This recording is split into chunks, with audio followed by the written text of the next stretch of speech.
Okay, it has occurred to me that I ripped you off and didn't give you a disassemble video, so I'm going to give you one. It's going to be a short because this is going to be quick. This is a fully assembled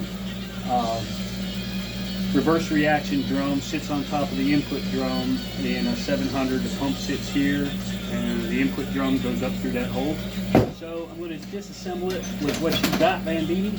I would not ever use this, but you can.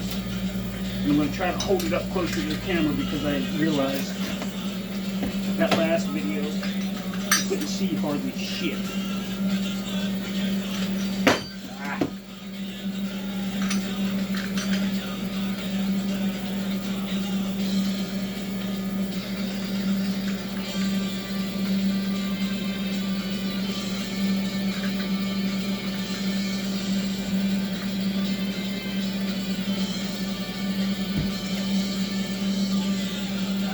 Too much.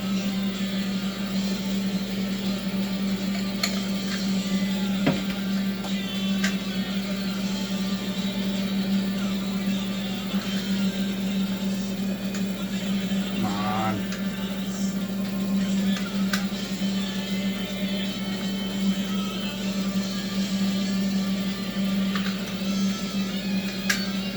Y'all gotta understand, I don't typically talk about how I'm doing something when I do it, I just do it. So, hold on, I'm gonna...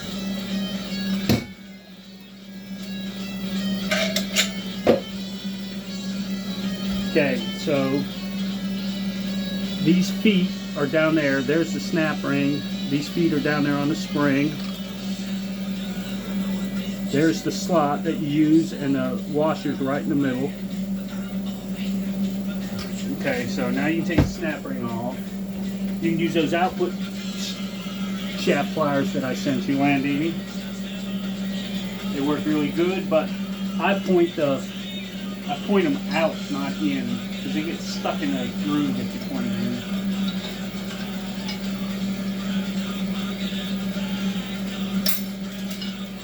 You heard that pop out. There's a snap ring. Loosen.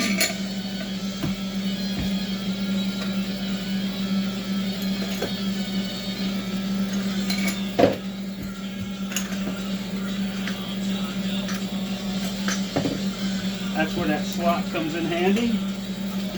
See, I only had to loosen the nut that far. That comes out. Goes over there. So now, there's your spring. And there's your snap ring. So your pit, find the end of that snap ring, pick it out. That's your clutch pack snap ring. Get your clutch pack out. That's a backing plate, thick, 4 fibers and steels, fiber steel, and then 1 wavy plate. Then, now there's nothing holding that piston in, so you find a good firm surface. My workbench is pretty firm. I've had a lot of transmissions on this thing at one time, 4 or 5.